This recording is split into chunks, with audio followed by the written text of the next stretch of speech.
if you share my program to any of your pages, your platform, your WhatsApp group, and they are telling you that this is not what we want, you better exit that group, or you fight them inside that group and block yourself away from that bastard group.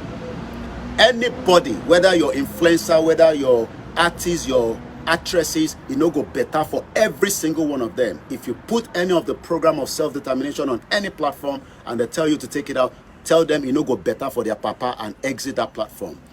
You have every right, just as any other citizen around the world, to demand the restructure of what would take us back into a proper self-determination. I am not talking about restructuring, because what we need right now is to move back into where we are before the fraudulent amalgamation of the British in 1914. We will pull everything down. Nobody will enjoy Nigeria anymore.